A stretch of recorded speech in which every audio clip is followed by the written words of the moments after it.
Howdy and welcome back to my garage. This is part 4, 1, 2, 3, 4 of the stock to track build series of this fine 2022 RR.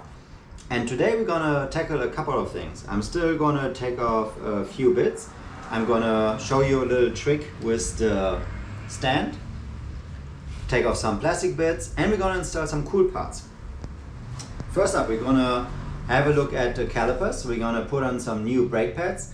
These are the Duo racing pads from Alpha Racing. So really excited about the feel of this, guys. It's definitely a racetrack only set, but these probably need very high temperature to work effectively. So not recommend for street usage. So we're gonna put them on pretty early so we can bed them in with the brand new rotors.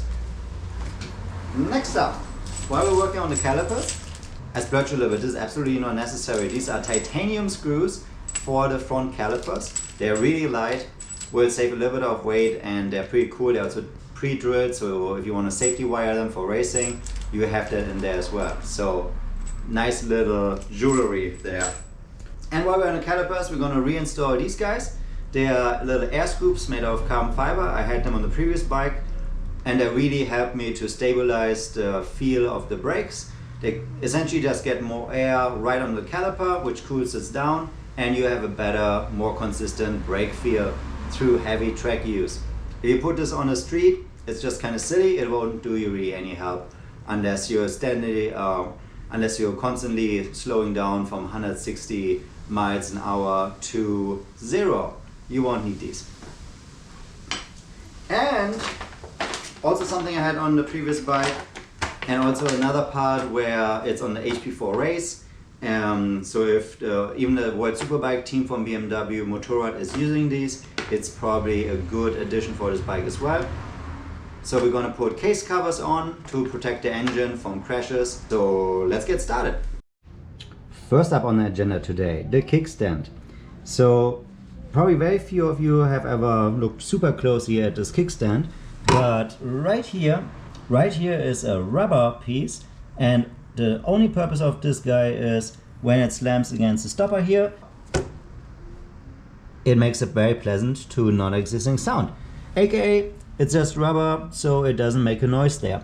However, I will show you guys a photo right here of me being on the racetrack and the kickstand almost touching the ground. Now, the kickstand is a really hard piece, so you don't want to drag it because that could definitely have bad consequences. So you have two options. So either you remove this one fully and then you have metal on metal, which will make some sounds. Or what we're gonna try this time around, I'm gonna take my knife. I will just score it a little bit here. Let's take it out, but it's not that simple. Just pulling on it.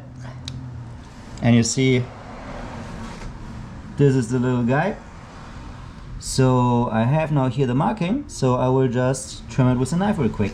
All right, I cut about this much off. And now we're gonna reinsert it. That is almost flush. So it definitely makes a little bit of a sound now, but I'm happy with that. It's just like enough there to where if you close it slowly, it doesn't make a sound. And now you can see it touches completely flush there. So now this one is just a couple of degrees higher. You only need to do this modification if you plan to carry extremely high lean angles. In the photo, this was probably around 55, 58 degree lean angle. If you want to go beyond 58, either you remove the entire kickstand, which we probably will do eventually, or you have to remove the rubber / cut it back a little bit. So yeah, for now we still have a functional kickstand, and now it has a little bit more degree clearance. But if you slam it, you will definitely make a bit of a noise. There you go. Really quick modification. And now let's put some protectors onto these engine cases. All right, GB engine race covers. Why would you want to have them? So on the racetrack, you usually have a little bit different protection for your bike than on the streets. Everyone knows frame sliders, right? You put them somewhere here on the frame, they stick out, and if your bike tips over, it lands on the frame slider and it does its job to protect your expensive bodywork, your engine and so on. You just pick up the bike usually, maybe you have like a scratch on a lever and you're good. However, if you crash at 60, 70, 80, 120 miles an hour, the bike slides. If you crash at 120 miles an hour, it's probably really bad news for the bike anyway, but you want to give the bike the biggest chance possible to just slide across the ground. Anything that sticks out, foot pegs, frame sliders, handlebars, if it catches the ground, you will see that often in MotoGP, the bike just slides, gets into gravel and flips up, rotates and does a yard sale and destroys itself. So these guys protect the engine at very crucial parts and have a very low risk of actually flipping the bike. So definitely highly recommended on every bike you take on a track because it can happen if you go down, and it's definitely much cheaper to replace these guys than replacing an entire engine. We will install on this side and show you also later the other side, because the sides are slightly different and then there are slightly different intricacies. So let's get started. Knives out.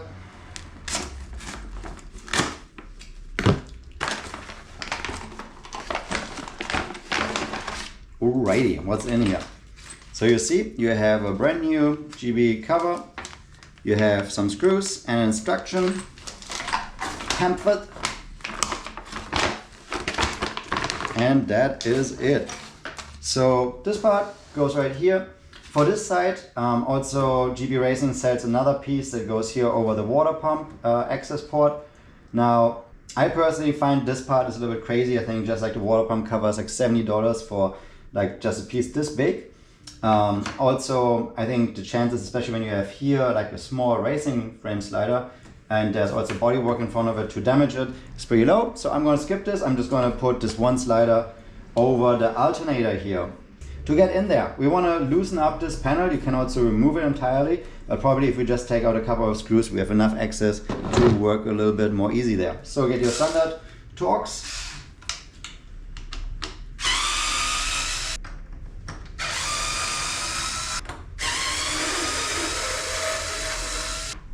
And that should easily give us enough access already. So we can do a quick test. Fits super easily in, so we don't need to take anything off. Now, these are fastened with 4 screws, and we have them right here. Definitely use the provided screws, because the screws that are in here, they are out of aluminum and they are one-time use only. Aluminum screws are so soft that they stretch essentially, and so if you reuse them, they won't be as tightly sealing it, so it can be dangerous, especially for oil leaking out of the bike. So definitely use these. And GB Racing is so nice to provide the instructions. And you have actually all the different parts in here. So you can see this is the water pump cover that I don't have right now. Also a couple of good call outs. So right, remove the 4 existing stretch bolts. Interesting, they're called stretch bolts from stock alternator cover. Then place a secondary alternator cover over the stock, so it's a protective piece. Then assemble 4 replacement Torx bolts loosely in the correct position. I put the screws in and then tighten them to 10 Newton meters. So that's great to know that we actually want to do 10 Newton meters. I will also use a little bit of Loctite so they definitely don't come out. All right, let's get a small torque wrench, some Loctite, and we're ready to go. So we remove the 4 corner ones.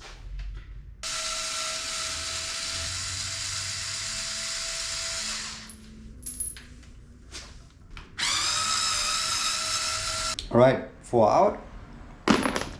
And as a stretch bolt, you should not ever reuse them. Then we put the cover into place. Get a small amount of Loctite on it. Now be careful with electric tools. I will definitely only get the screws in a little bit so we don't over torque anything. All right, tighten up the screws. Everything is in place. We torqued it to 9 Newton meters, even though the recommendation is 10. And then we have Loctite in place to keep it there. Just being really, really careful because it's really easy to strip things out here. Alrighty, here we're gonna install 2 covers. So we definitely need to remove this to make more space here. So get out your standard Torx. You know the drill. Get one out. Get the second one out. Third one's up here, which is a shorter one. And there's one right behind this panel. It's a little bit tricky to access because of the tire. So if you have a shorter tool, then this is a great use case for that, to get in there. But it's not so bad. This is interesting. It's like another size, like an in-between one, so don't get this mixed up. This is like the medium one right there. We have one more down here. Again, hard to get there, so manual tool time it is. And that one is a short one again. And now we have only one at the bottom of the bike left. And we can take that panel off. And this one has no thicker neck.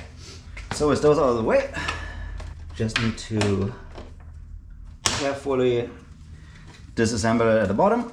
And then this comes out of the way and we have free access. Let's start with the easy part. This is the big clutch cover.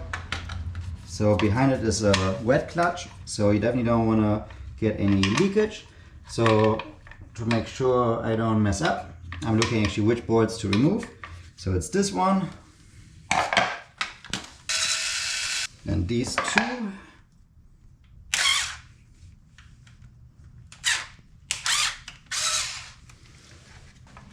And this one is the last one. All right, gone with those. Put a tiny bit of Loctite on the new one. And let's position this sucker.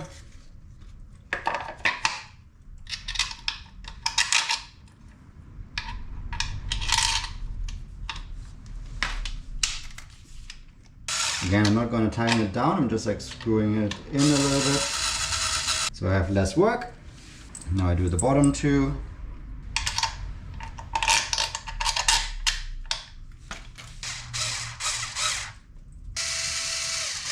That's good enough. And then you get your torque wrench out. And again, I set it just to 9 Newton meters, just to make sure I really don't over torque it.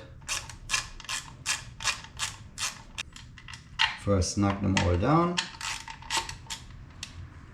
And once there, let's torque them to 9 or respectively 10 Newton meters. This is already 9.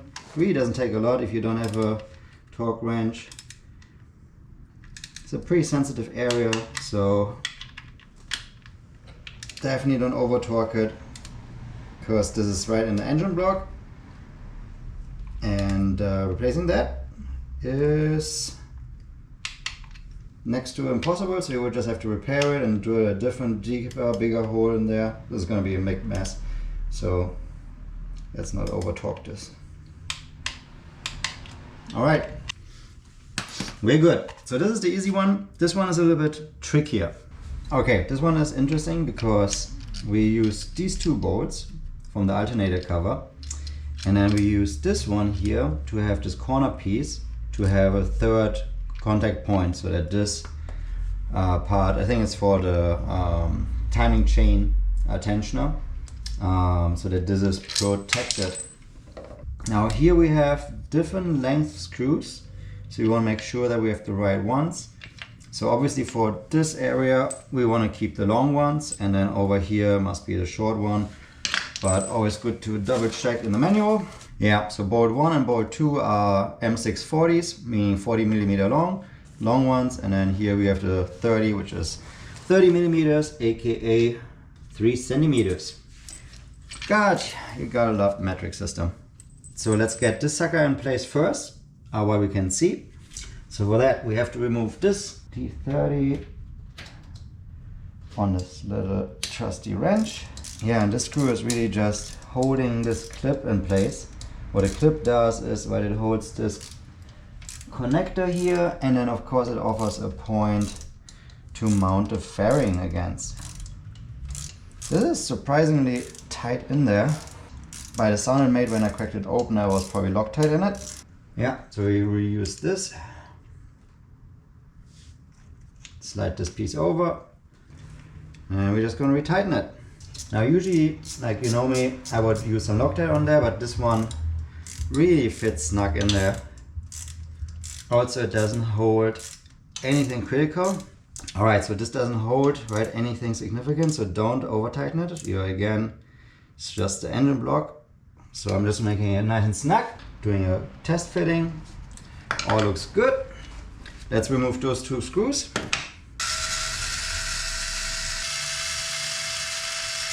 Alright, two down. So you can see the stock screws are centimeter shorter than the new ones. But then we have here essentially a centimeter extra material. So that's why you need to use the longer ones. Also, of course, they are made out of steel, so they are not stretching. A tiny little bit of Loctite, as per usual.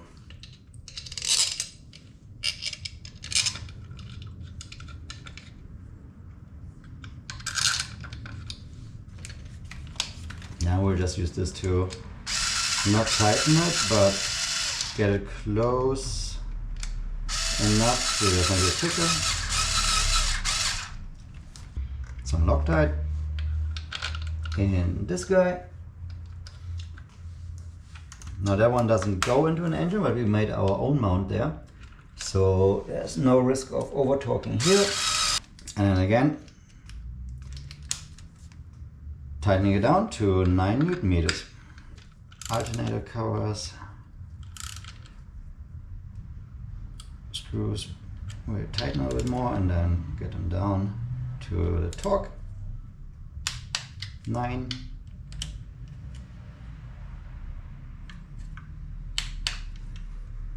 And 9.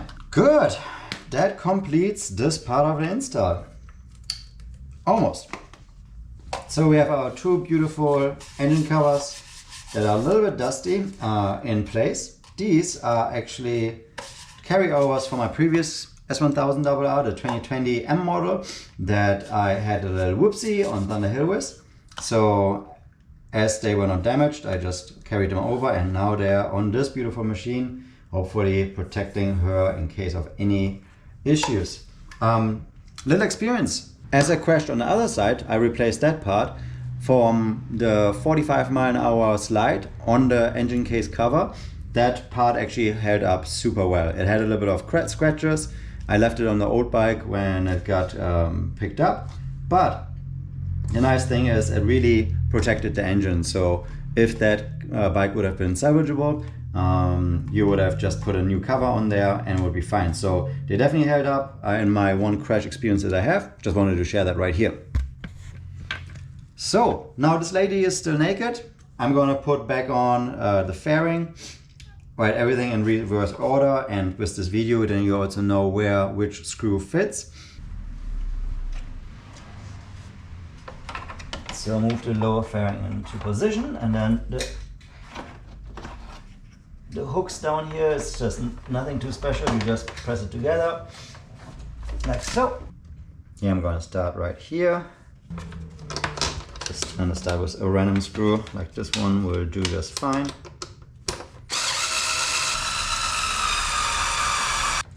Remember, the ones with the rubber gaskets have this longer necks. So there's one here and the other one I just did. This one is the one where we added our little holder. All right, 3 more standard screws. Phew, all right. Last screw is in, lower fairing is in the place again, and now we have 2 engine covers installed. Lower fairing is here again. You might maybe want to clean it a little bit. Well, I want to clean it a little bit because there are some fat fingers on there.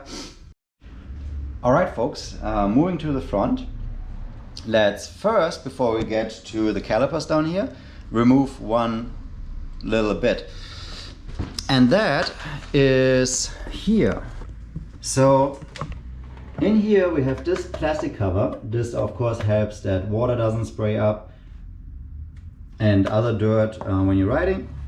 It makes the bike also a little bit more aerodynamic and funnels the air smoothly here. However, you want to have access to this area so we can tie down the bike. The recommended way from BMW is to tie the front of the bike down with straps, and they go through here onto the lower triple cam, which is just behind here. So we just have two bolts. We're going to remove that, and then this plastic piece comes out. Now we can get this in there. It's the standard size as always. And voila, screw number one, just a standard little screw, and it actually had some Loctite on it. Second one, second screw, and then it just folds down, and you have it out. So this is the piece. You see, like it funnels the air, definitely will create better cooling and better airflow. I usually leave it off, but if you want to have the best aerodynamics, then you can put it in every time you're on the racetrack. Up to you. I will keep it out, save a little bit of weight. Did it like this on the previous bikes and I never had any issues. Cool, with that out of the way, we can finally get to the front calipers. So, new to me, the Nissan calipers. They now have, what is this? A T50 Torx to get them off. But not for long, because you guys have already seen, we have now some fancy titanium bolts. And you just take them out. That's how they look like. You see the Torx. And these are the titanium ones we replaced them with. Just checking.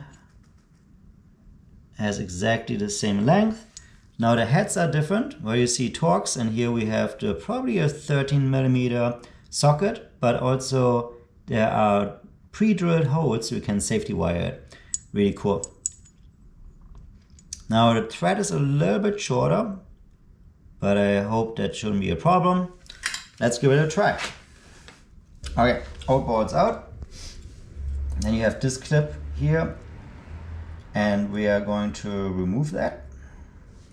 Simple reason is this usually gets in the way with our air ducts. Let's do a quick test. So these fit here.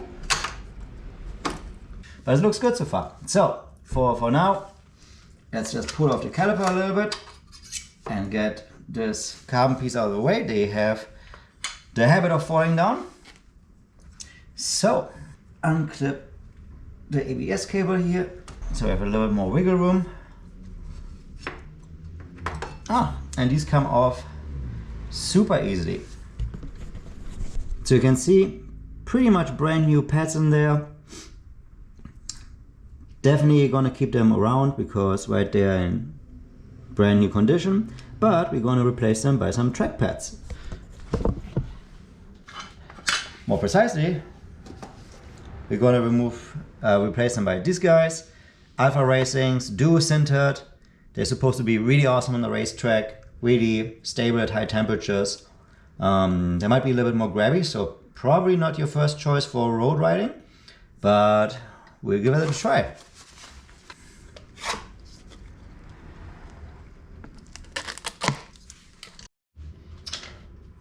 So these clips, so these Nissan calipers have these clips here, right here. And it's quite interesting actually. When we go here, we can press the pads and they have a little bit of wiggle room. So it's pretty cool that they can move and adjust, right? Especially when they get forced around so they don't get so stuck. Alrighty folks, figured it out. So the way this works is there's a retainer clip and you actually don't have to remove them as on other calipers. You only have to really make sure that the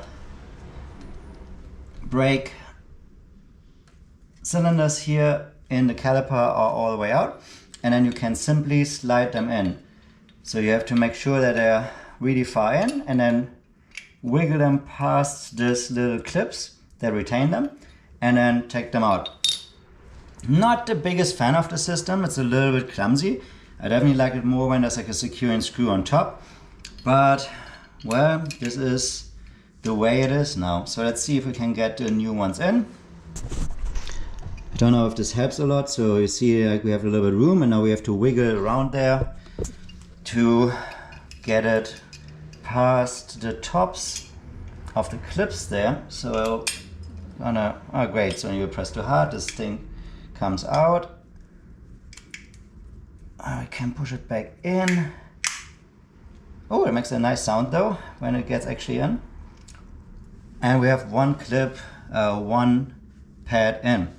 Getting a second one.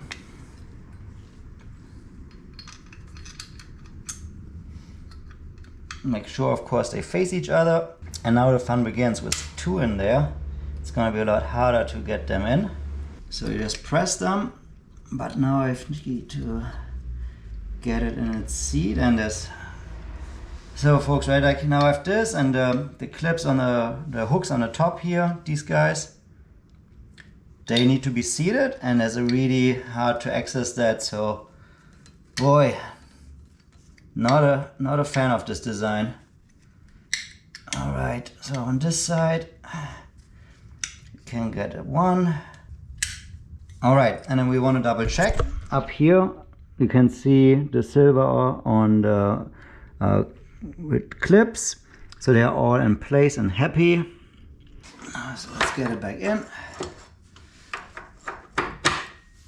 And seat it. Now, we want to have the cooling ducts in here. So you have to, it makes installing a little bit trickier. Like so. And then we get two shiny new titanium bolts in there. Cool. So the new titanium bolts are actually a size 12. I never like to have a size 13 on your brakes. So it's kind of cool to know that for all you superstitious folks out there, you don't have a number 13 on your main brakes anymore. So 12 it is. All right. Hand snug these guys down, and it looks now this way.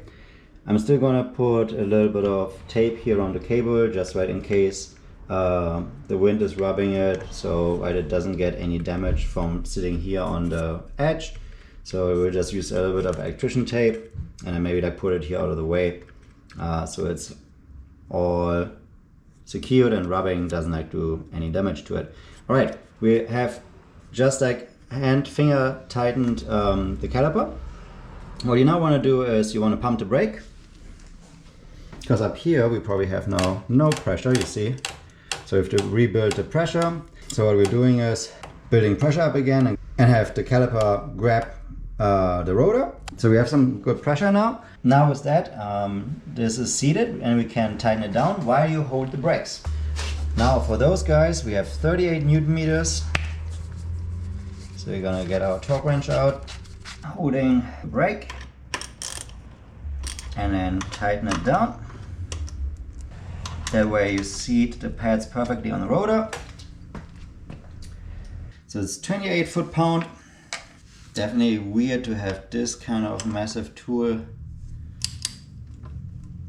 for 12 millimeter. There we go.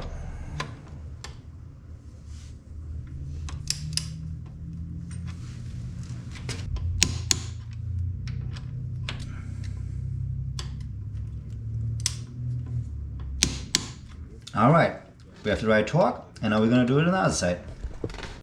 Alrighty, other side, same game. Loosen up these guys. Get those bolts out. Get this guy off. So now in order to get them off, we need to get one of them over to the other side. So we'll just press from both sides. On the back you can see how much more you need to press until they clear the clip. Oh, and these things are in the way. God, this is not my favorite caliper design. Hayes and Brembos definitely do this better in my opinion. So I'll just get a screwdriver, and then of course now I have to make sure that I don't scratch or damage anything. So just press against the top hooks, press the entire situation a little bit together. Okay, we're clear on one side, and we should be clear on the other side here, but it's still touching. And when you press it enough, it just falls out.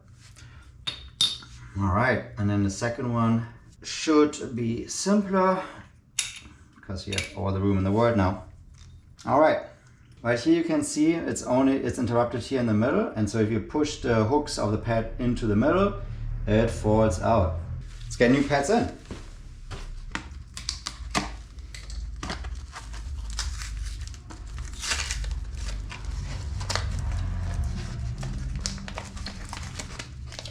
New pads.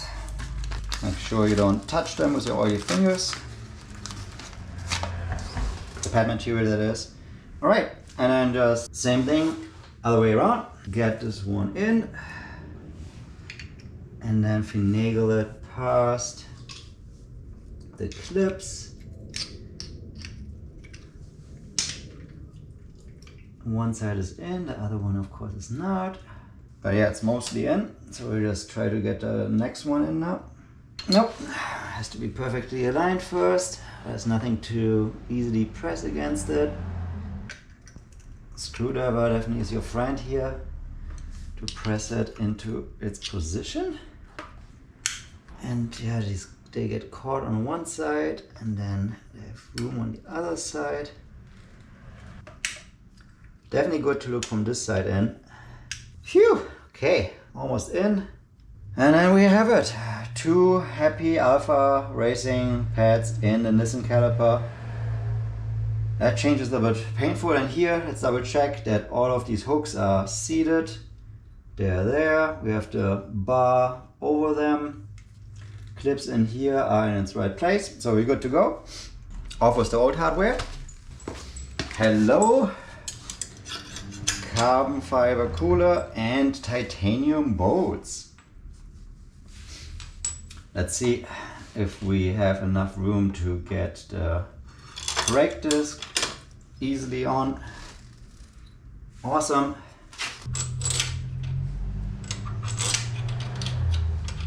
Put the titanium bolts in, and you guessed it, we're gonna torque it down to 28 foot-pound with my massive torque wrench. But yeah, again, we're just gonna make it finger snug so far, and we're gonna pump the brake until we have some pressure. Now that we have some pressure, we're gonna tighten them more.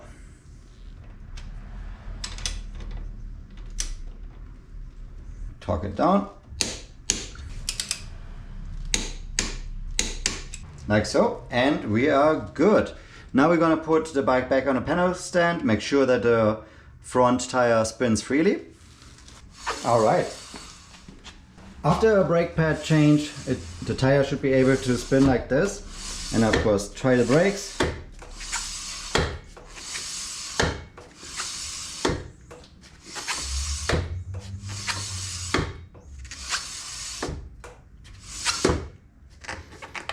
Stops well.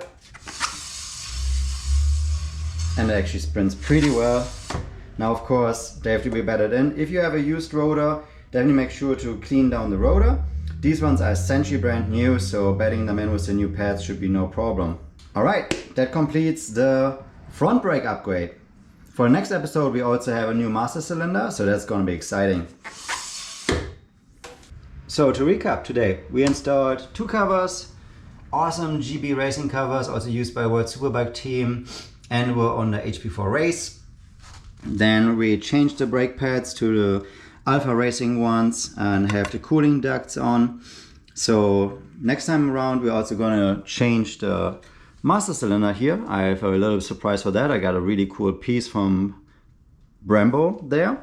So there will be some cool new stuff. Now that we have new brake pads and we also moved with the, we moved the calipers, etc. Definitely make sure that when you go on a test ride, go very slow and go with an intention to the right, like you have a lot of new gear on the bike. just go around your garage, make sure that everything works, build up the speed, and be careful. You want to make sure that everything works properly and there's no screw loose, nothing falls out or causes any problems. Safety first, guys and gals. I hope some ladies are watching this. All right, other side. And of course here we have the one engine cover. There would be also one part that you couldn't put on here, but I skipped that part for the water pump. Also, this piece is actually pretty easy to replace, unless of course you shear off like the connector, but the water pump connector here is a plastic piece, easy to replace. All right, folks, that's everything from today. I'm a little dirty and I have to do some cleaning up to do, so I will take care of that. And then tomorrow I finally get to ride this bike a little bit more, try out all the awesome new components, and then we will hopefully do the break-in or the master cylinder next. All right, see you in the next episode. Bye for now.